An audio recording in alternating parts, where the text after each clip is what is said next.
Ya tenemos al sociólogo Agustín Burbano. ¿Sí? Bueno, ya lo tenemos para darle la bienvenida. Sociólogo, buenos días. Gracias por aceptar la invitación en este espacio informativo, Ecuador en directo y su programa Los Especialistas. Qué gusto estar aquí con ustedes nuevamente, Carla. Qué gusto, una buena mañana con todos y un saludo a toda la audiencia de Ecuador en directo. Jaime, qué gusto. ¿Cómo está, Agustín? Bueno, después de 8 días del balotaje, creo que es tiempo suficiente como para hacer un análisis de todo lo que se vivió el pasado 13 de abril. ¿Qué lectura darle a esos resultados, Agustín?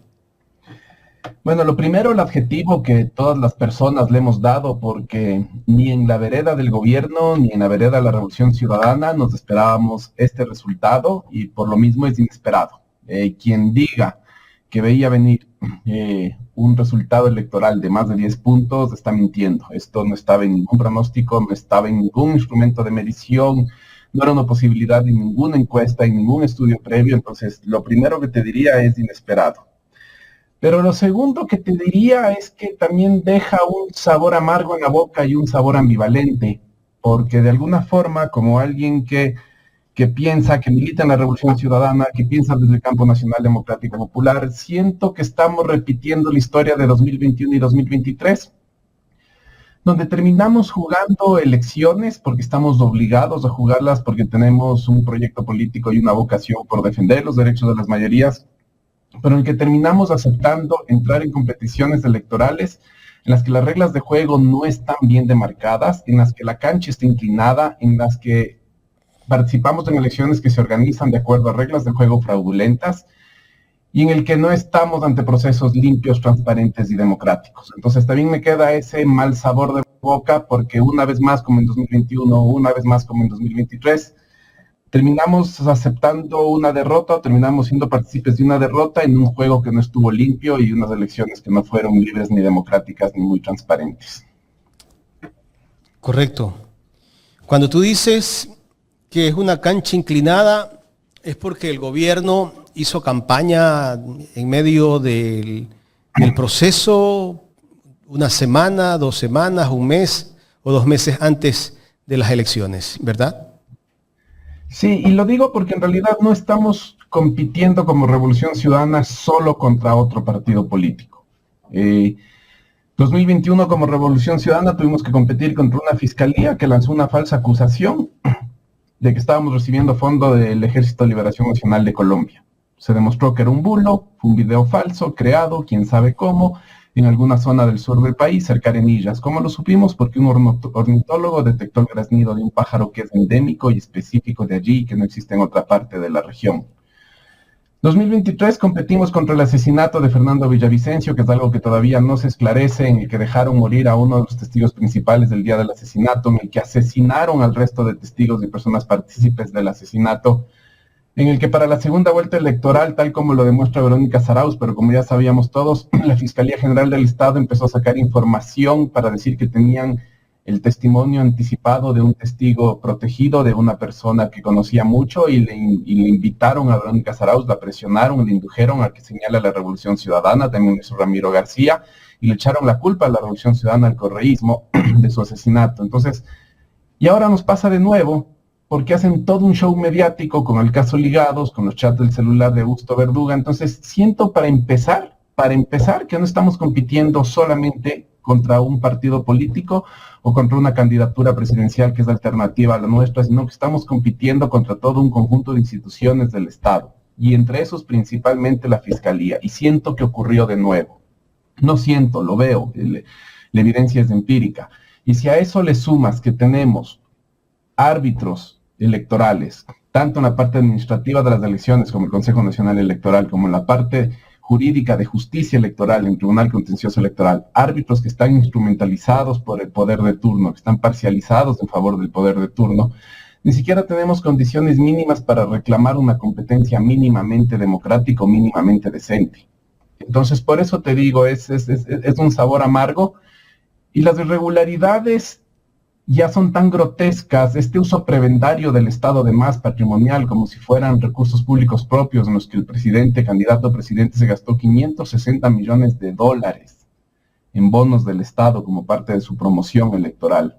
Este abuso de recursos públicos, esta instrumentalización del CNE, esta instrumentalización del TCE es tan burda y es tan grotesca que está presente en todos los informes de las misiones de observación electoral, ya sea de la OEA, ya sea de la Unión Europea.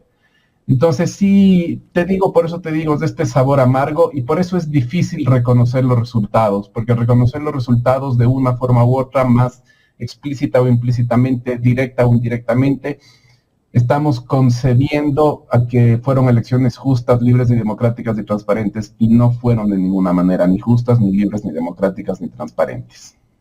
Si existieran instituciones de control electoral, ¿qué debería pasar en este proceso, Agustín?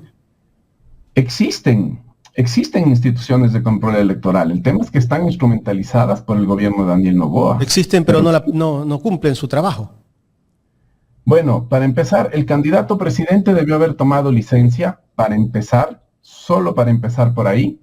En segundo lugar, si es que existieran instituciones autónomas que administren y organicen las elecciones y también practiquen justicia en las elecciones, estarían mucho más atentas, pero muchísimo más atentas a la inequidad en cómo cada una de las candidaturas es tratada en los medios de comunicación. Cuando uno ve el informe de la misión electoral de la Unión Europea, uno encuentra con claridad que la presencia y la cobertura de Luisa González respecto a la cobertura y la presencia de Daniel Noboa en los medios tradicionales es totalmente asimétrica y desigual. Y los casos en los que Luisa González tiene mayor cobertura que Daniel Noboa es solamente porque tiene cobertura negativa. Es decir, en los casos en los que Luisa González tiene más minutos o más palabras, más minutos en un medio audiovisual y más palabras en un medio de prensa escrita, es simplemente porque tiene un tratamiento negativo mayor al de Daniel Noboa. Entonces, también tendríamos que tener un poquito más de equidad en la forma en cómo las candidaturas son promocionadas y son agraviadas o agredidas o criticadas en los medios de comunicación. Pero sí daban espacio para atacarla, ¿no? En los medios donde hay más presencia de Luisa es porque se la cubrió negativamente, con ataques y agravios, no de otra manera. Y son poquísimos. Daniel Noboa tuvo mayor presencia. Donde Luisa llegó a tener mayor presencia es una cobertura negativa en contra de ella. Entonces tenemos una prensa, en español no funciona mucho la palabra partisana porque está relacionada a los grupos de resistencia de la guerra civil, pero en el vocabulario anglosajón sí funciona. Tenemos una prensa partisana, una prensa que tiene una postura política clara, que tiene una estrategia política clara. Y a nivel comunicacional eso ya hace que tampoco tengamos igualdad en las reglas de juego. Y por último, no es por último, porque casos hay muchísimos, pero si tuviéramos una justicia electoral relativamente autónoma, un CNE relativamente independiente, Jan Topic habría corrido en esa papeleta. Y no lo hizo.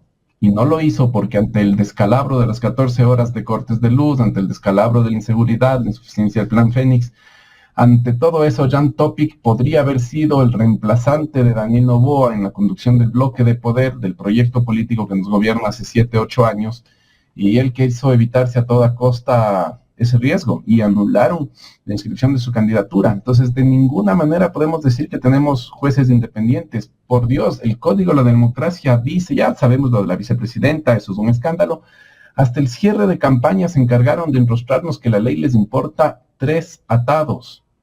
O sea, el Código de la Democracia dice que no puedes tener artistas internacionales en la promoción electoral, y lo último que hizo en el cierre de campaña es tener un artista internacional, Daniel Noboa. Pero nos están diciendo... Esa es una infracción, ¿no?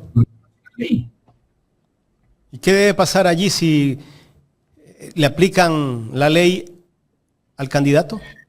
No sé, Jaime, porque no soy experto electoral, pero hay una sensación de impunidad, hay una sensación de que el presidente puede hacer lo que le da la gana. Es que hay esa sensación de que el presidente puede hacer lo que le da la gana.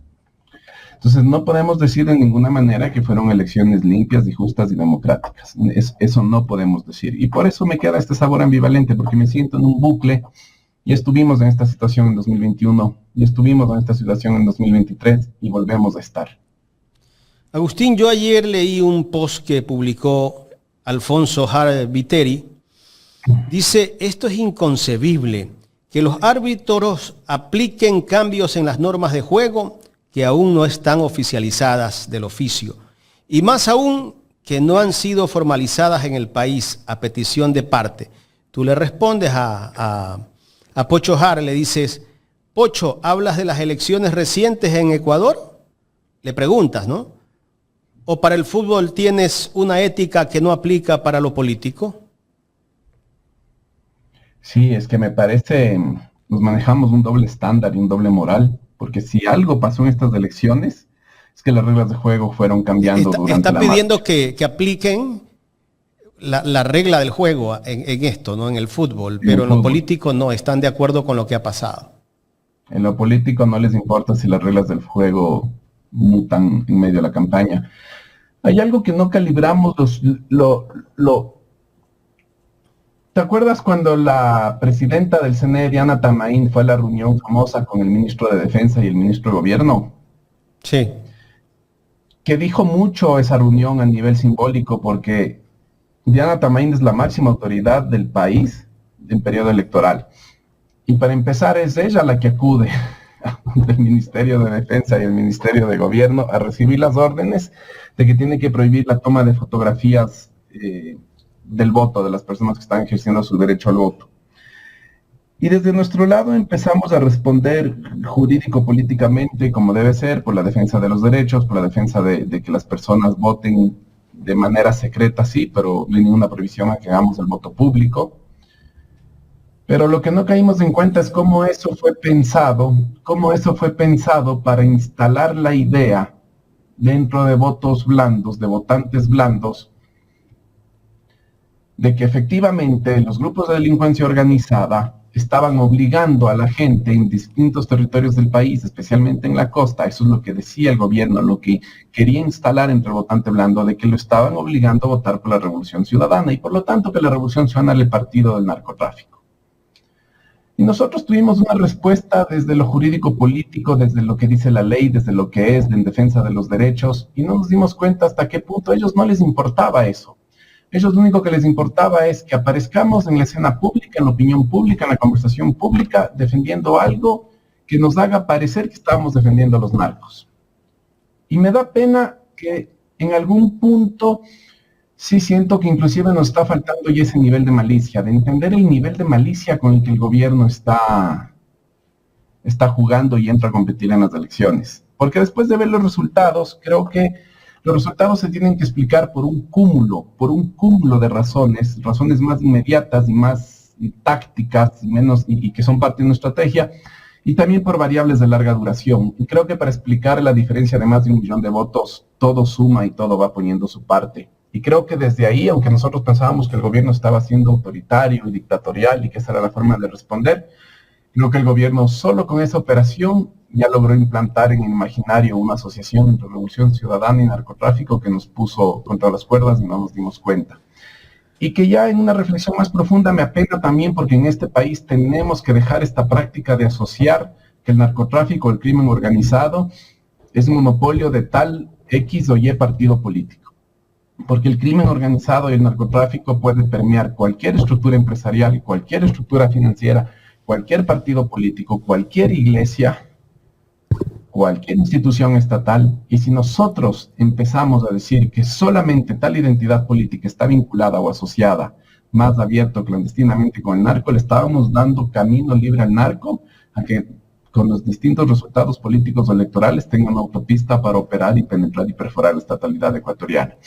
Y nos está demostrando que no tenemos tampoco una postura de país y una política de Estado unificada más allá de nuestras identidades políticas contra el problema del narcotráfico. Entonces también sí me sirve estas elecciones, Jaime, para ver hasta qué punto el gobierno tiene capacidad de practicar malicia y perversidad en sus estrategias y que quizás es algo que a nosotros nos está faltando y que es también una de las razones por las cuales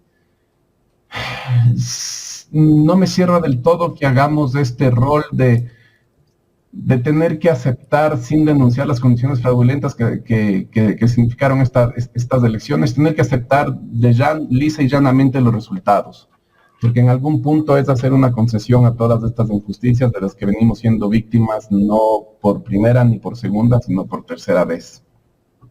¿Tú no crees que tal vez la Revolución Ciudadana debió denunciar todo lo que estás diciéndonos ahora antes de la segunda vuelta electoral y por último decir me retiro de la contienda? porque no se podía seguir así. Y he discutido en privado con amigos y amigas que esa no hubiese sido la mejor respuesta, que en algún punto fue la respuesta que tuvo la oposición venezolana en Venezuela. No sé si habría sido la mejor forma de reaccionar, pero habría sido una buena forma de quitarle legitimidad a las elecciones. Y creo que había razones de sobra para decir aquí no hay condiciones democráticas para competir, claro, y hasta que no se restablezcan las condiciones yo no compito. Yo creo que es algo que no lo debatimos y no estuvo en el imaginario por una convicción democrática, pero creo que es algo que en lo que mereció que nos detengamos a pensar. O sea, yo sí creo que la desigualdad en las condiciones, la arbitrariedad de las condiciones, la instrumentalización del CNE y la parcialidad del TCE sí daban para pensar dos veces si de verdad teníamos que venir a participar de este juego que lo único que iba a hacer era legitimar el autoritarismo neoliberal que está implantándose en el Ecuador. Yo sí creo que esa es una reflexión en la que pudimos habernos detenido un poco más, porque siento que no lo hicimos por convicciones democráticas, pero que ahora con el periódico del lunes, con un poquito más de perspectiva, uno dice, habría sido una opción plausible pensar en eso. Carla. Sociólogo, este fin de semana, bueno, antes de iniciar el feriado, las Fuerzas Armadas manifiestan primero que se filtra, ¿no?, información sobre un presunto posible atentado, magnicidio en contra del presidente de la República, de sus ministros y gabinetes, y hace ciertas acusaciones, digamos que indirectamente, ¿no?, porque habla de partidos políticos perdedores, habla de mafia y también habla de posibles ciudadanos extranjeros, específicamente de México, que quieren o que son parte de este posible atentado, lo cual nos expone ante la comunidad internacional, lo cual ha recibido ya un rechazo por parte de las autoridades de México, que es dable, ¿no? Y es notable pues que las relaciones diplomáticas después de esa intromisión en la embajada se rompieron y va a estar bastante complicado restaurarlas. En ese hecho, en ese suceso que se da, ¿cómo nos estamos viendo como Ecuador hacia afuera? Y le digo cómo nos estamos viendo porque en primera instancia, después del balotaje de la segunda vuelta, muchos presidentes felicitaron a Daniel Noboa, pero cuando empezaron a ver de una forma más lenta, un poco más profunda, cómo se había dado la situación en Ecuador, empiezan a cambiar de parecer, ¿no? Empiezan a decir, bueno, a ver, los resultados no daban, las encuestas incluso de días antes, 48 horas antes, ni las mismas encuestas del presidente lo daban ganador con ese porcentaje, ¿no? Y empiezan a ver lo que usted manifiesta, ¿no? Esa cancha inclinada, haciendo esa recopilación de datos pues, que ya hiciste, que se dio. Entonces, ¿cómo estamos viéndonos como Ecuador a nivel internacional? Te pregunto cómo nos estamos viendo, porque eso va a influir mucho en la visión internacional, en el tema de la inversión extranjera, en la seguridad jurídica y en todos esos aspectos que el Ecuador necesita manejarlos con la comunidad internacional para salir adelante. A ver, voy a empezar por la primera parte de tu pregunta y luego termino con la parte externa de la comunidad internacional. ¿Cuántos informes de inteligencia militar del G2 del Ejército hemos visto filtrados en la opinión pública en los últimos años? Cero. Casualmente se filtra este informe de inteligencia del Ejército de que ya están viniendo, estarán en el canal de Panamá, ¿dónde estarán? Sicarios mexicanos que quieren atentar contra el presidente por ser malos perdedores, por los malos resultados. En un país en el que nunca se ha filtrado un informe militar del G2 del Ejército, que se filtre justo ese, justo con el país que tenemos un inconveniente porque invadimos su embajada violando el acuerdo de Viena, la Convención de Viena y todos los acuerdos diplomáticos al respecto. Justo con un país con el que tenemos una postura política exterior en conflicto por lo de la embajada y un signo político distinto del cual no hemos podido reconstruir el impasse. Justo el país con el que hemos tenido esta guerra verbal comercial de que nos vamos a poner aranceles. Yo lamentablemente estoy convencido de que esta es una operación psicológica con la cual quieren incidir en la opinión pública y con la cual quieren empezar a dañar la reputación de México como país aquí al interior del Ecuador. Es una operación dirigida a dañar la credibilidad y la reputación de lo que México significa como Estado y como gobierno al interior del país. Para mí es simplemente eso.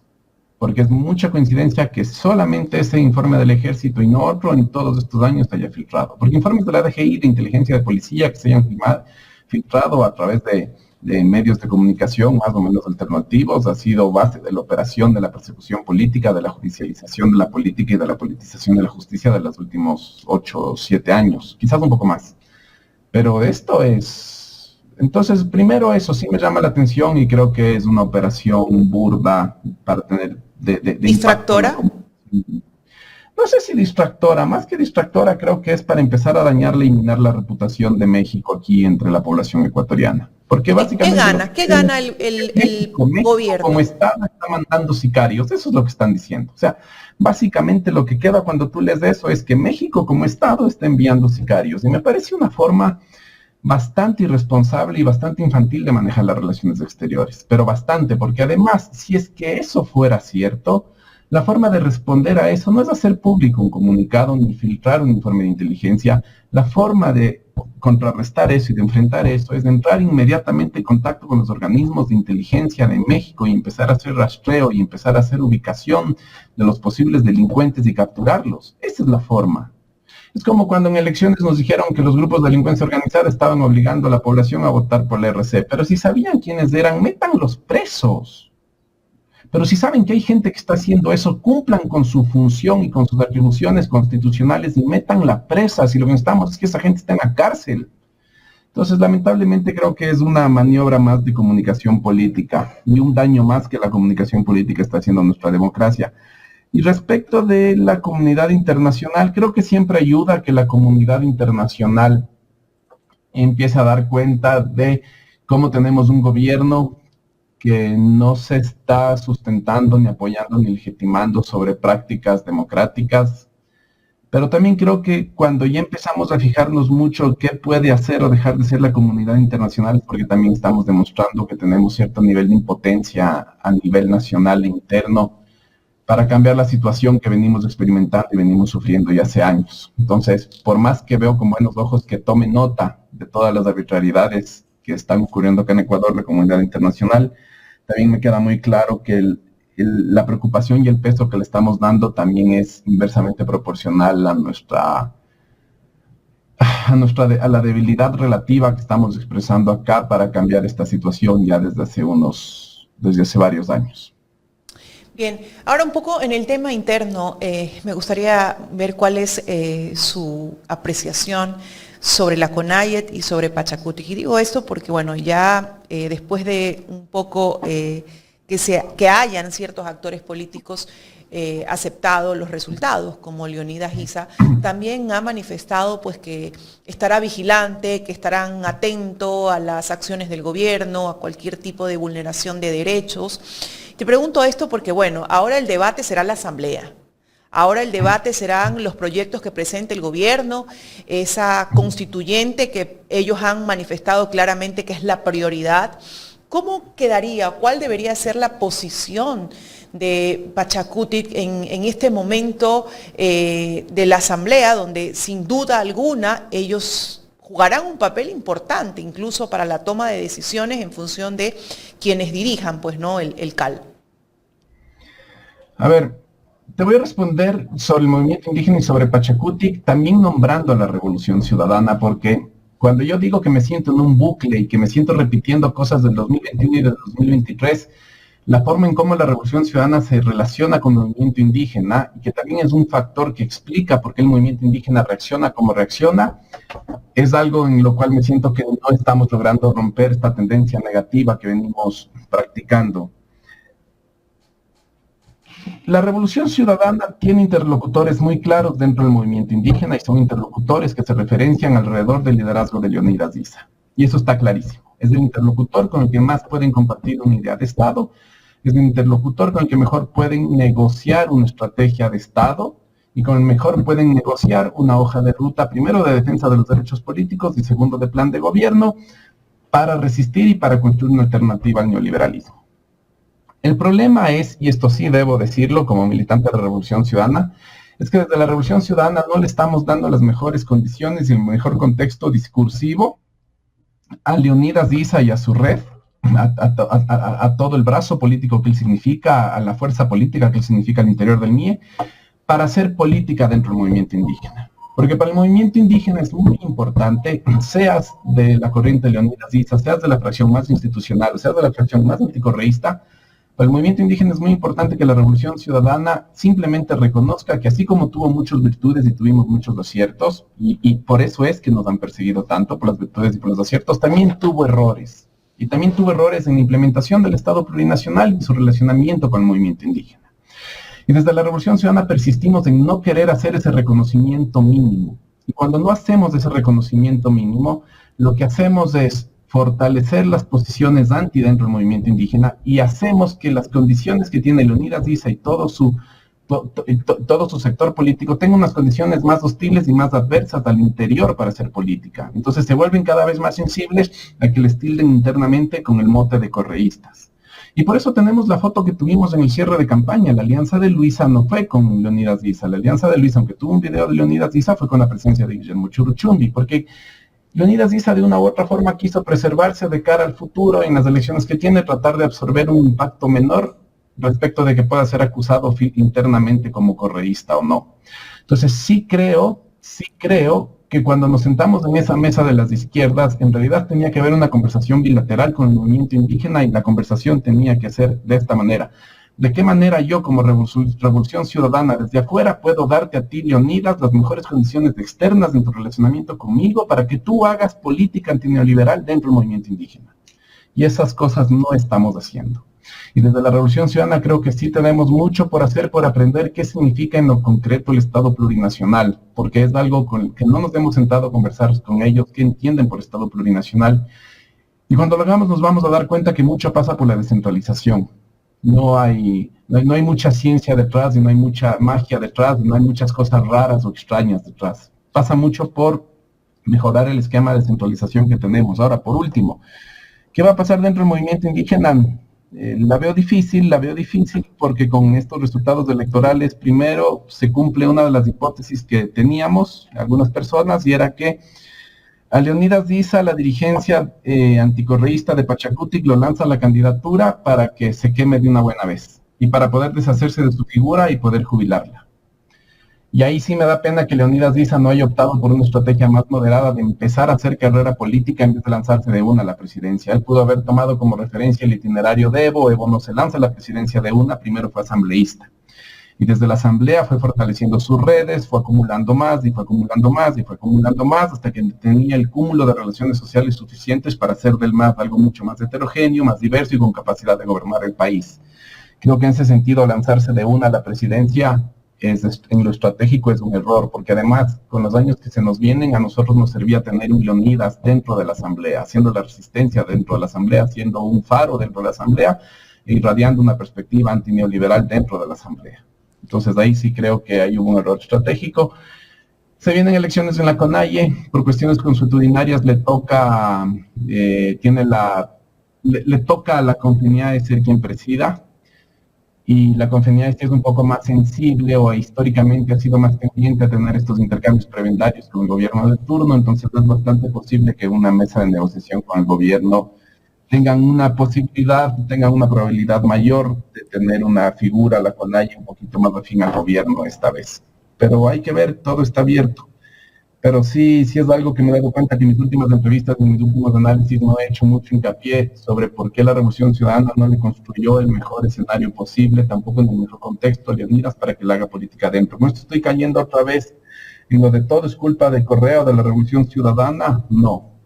Pero sí creo que en esa mesa de conversación de las izquierdas debimos de haber hablado de otras cosas antes de lanzarnos a temas tan elaborados. Y esa es una crítica que sigo sosteniendo porque estamos poniendo la carreta por delante de los ¿Y entonces caballos. se ganó o se perdió con ese acuerdo con Pachacutic y el brazo de la CONAIE? Yo creo que fue un muy buen intento de tratar de sostener un relacionamiento. Creo que fue un buen intento, pero creo sinceramente que lo que se gana no termina siendo más significativo que lo que termina ganando Daniel Noboa, porque mucho voto de Pachacutic, de Leonidas Issa, terminó yéndose por Daniel Noboa, y no porque Leonidas Issa se haya ido con Daniel Noboa, sino porque Leonidas Issa fue incapaz de contener el anticorreísmo dentro del movimiento, que es muy fuerte y que para muchos sectores del movimiento indígena es más fácil de desactivar de lo que creemos. Lo que pasa es que para el movimiento indígena la revolución ciudadana persiste en una postura de querer tener razón por querer tener razón. Y yo sí veo que respecto al movimiento indígena, tener la razón frente al movimiento indígena nos está costando mucho. Nos está costando muchísimo y le está costando bastante a Leonidas Diza. Ahora, entonces yo creo que si pudo haber ganado, también se termina perdiendo en otros votos volátiles que Luisa ya tenía en la primera vuelta. Eso es la última cosa que sí quería decir y que no hemos prestado particular atención. Si decimos que la primera vuelta tuvo un comportamiento de segunda vuelta electoral, eso nos obligaba a pensar que Luisa González ya llegó a la segunda vuelta, al igual que Daniel Noboa, con voto blando. Y quizás esa reflexión no se hizo con la suficiente fuerza. ahora, justamente que me decías, ¿no? El voto anticorreísta y lo analizabas con Leonidas Sisa. Y ahí te hago, esta pregunta ya como sociólogo. ¿Al gobierno le conviene erradicar no el anticorreísmo, le conviene erradicar ese odio y esa polarización social o le va a convenir más mantenerla? Yo creo que vamos a ver una reedición de la estrategia de estos últimos 16, 18 meses, en la que al principio el gobierno va a tener un brazo izquierdo, un rostro más amable, somos el Ecuador de todos, no vamos a perseguir a nadie, todo es paz, amor y felicidad, tenemos que gobernar para todos y todas, y eso les va a comprar gasolina un tiempo, les va a comprar tiempo. Cuando otra vez la falta de gestión, las faltas de capacidades de gestión empiece a calentar las calles, empiece a calentar el malestar, empieza a incrementar la presión social dentro de Ecuador, van a tener que recurrir otra vez al anticorreísmo, a las ideas de sabotaje, a las ideas de que aquí hay sabotajes internos. Entonces yo creo que se nos van a venir las dos cosas. Al principio nos van a extender un rostro más amable, después vamos a volver al repertorio de la criminalización y la persecución y la identificación como los enemigos políticos y públicos números unos. Creo que lamentablemente esto va a ser, porque la otra alternativa es que el gobierno tenga real capacidad de gestión, pero hasta el momento no hemos visto que haya tenido cuadros que de verdad demuestren que tienen capacidad de gestión. Jaime. Agustín, ¿qué va a pasar con el nuevo periodo de gobierno de Daniel Noboa? ¿Cuáles podrían ser las políticas económicas, sociales y de seguridad? ¿Qué le espera al país? A ver, yo no siento que que el gobierno nos ha dicho esta es nuestra hoja de ruta, esta es nuestra estrategia, esto es el cómo vamos a salir de esta situación de pobreza y de inseguridad en la que estamos y vamos a llegar en poco tiempo acá. El gobierno ni siquiera utiliza indicadores en sus discursos, entonces no sabemos cómo está midiendo la situación actual y a dónde nos quiere llevar y en cuánto tiempo. Eso es algo básico en cualquier ejercicio de gobierno, no tiene que tener indicadores que nos permitan saber si hemos avanzado o hemos retrocedido. El gobierno no incorpora eso en su discurso. Creo que vamos a seguir en la misma en la que estamos, hablando de un plan Fénix que nadie conoce. Creo que la estrategia económica va a ser una mezcla de una ruta neoliberal de profundización de desmantelamiento de las capacidades estatales, con un fuerte énfasis en procesos de privatización de empresas públicas y de recursos públicos. Empresas públicas y recursos públicos en los que todas las ecuatorianas y los ecuatorianos hemos hecho ya procesos de inversión con el dinero de todos y que van a ser capturados, que van a ser patrimonializados, que van a ser, literalmente la palabra es robados por capitales privados, más o menos medida vinculados a las personas del gobierno. Entonces vamos a tener una mezcla de proyecto neoliberal más clásico, de reducción de salarios, de eliminación de impuestos a los grandes capitales, de apertura comercial poco inteligente, porque una apertura comercial inteligente es una cosa, pero una apertura comercial a lo bobo es otra.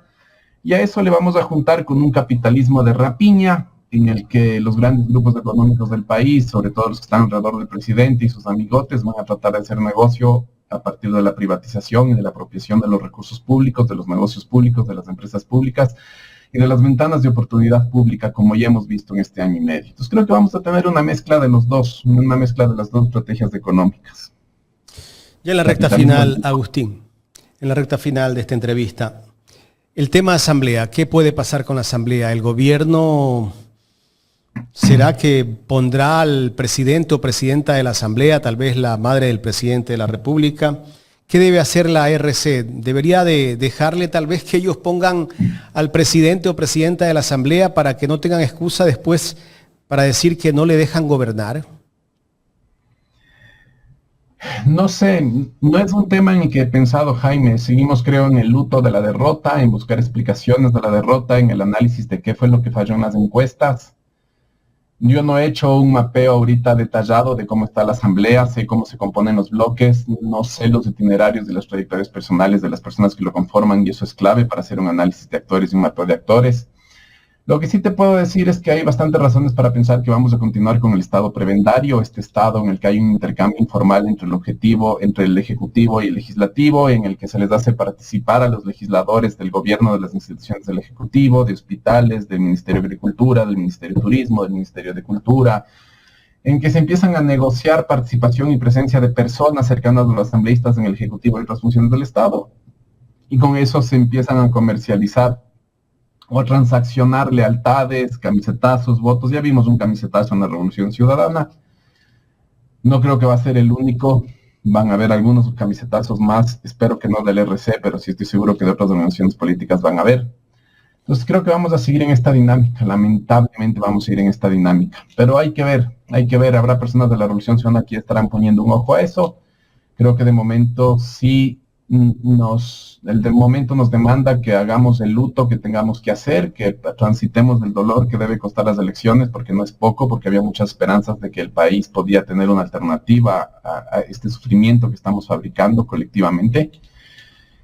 Y una vez que tengamos bien trabajadas las causas, bien hechos los aprendizajes, internalizados los aprendizajes, podamos entrar en el proceso de introducción de todas estas observaciones críticas para que la próxima vez lleguemos de mejor manera a una contienda electoral y que empecemos a relacionarnos también de mejor manera con nuestros pares, porque yo sí creo que aunque es saludable el encuentro que hubo con la mesa de las izquierdas, saludable el acercamiento que hubo con el movimiento indígena, creo que las formas no fueron los mejores y creo que se pudo haber hecho un mejor trabajo y creo que orbitando alrededor de la Revolución Ciudadana del movimiento indígena hay interlocutores que podrían llevar esa relación de buena manera.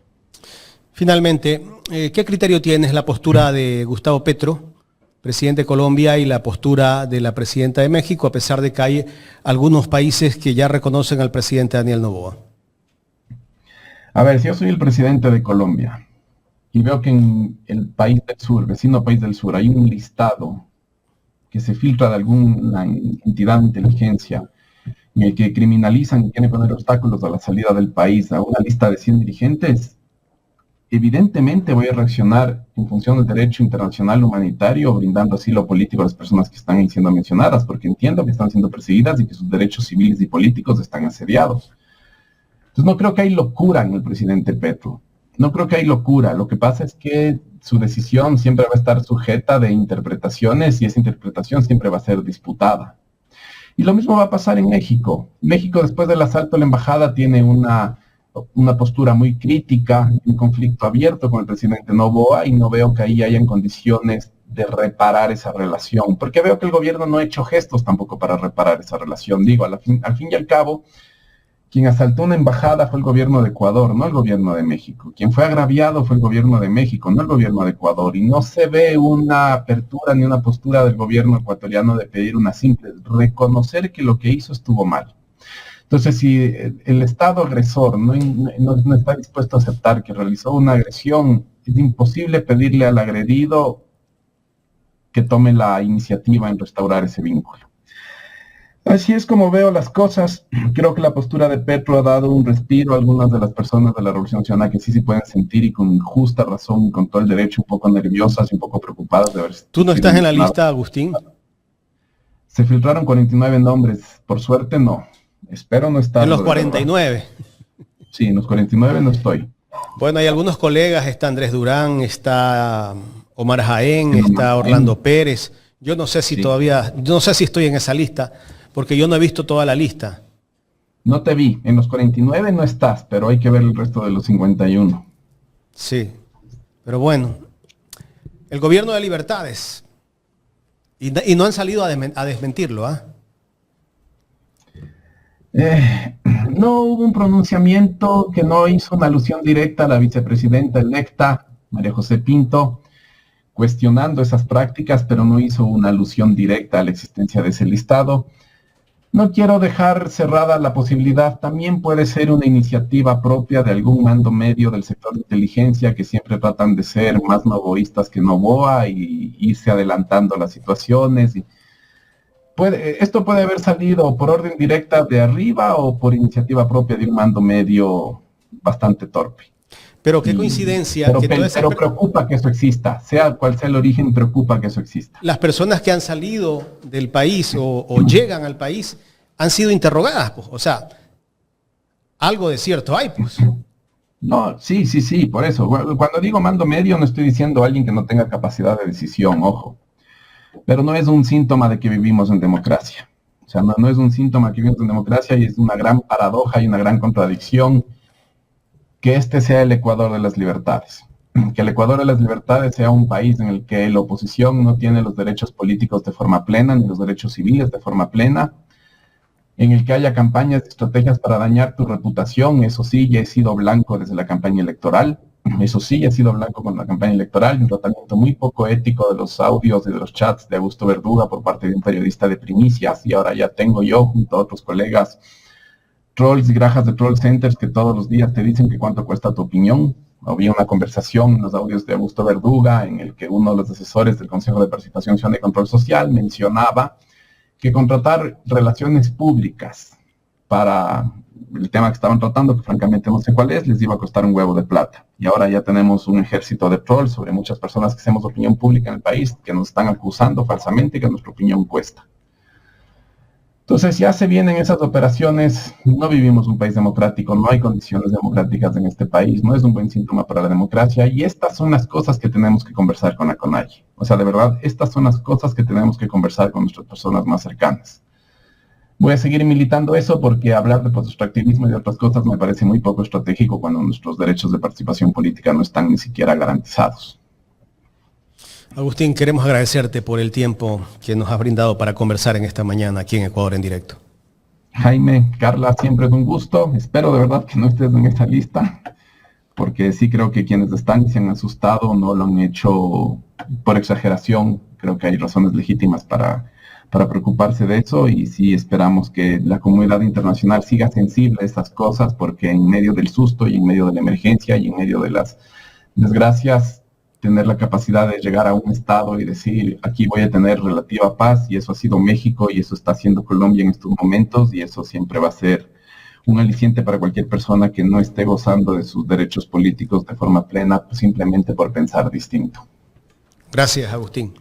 Agustín Burbano de Lara, conversando con nosotros en esta mañana aquí en Ecuador en Directo.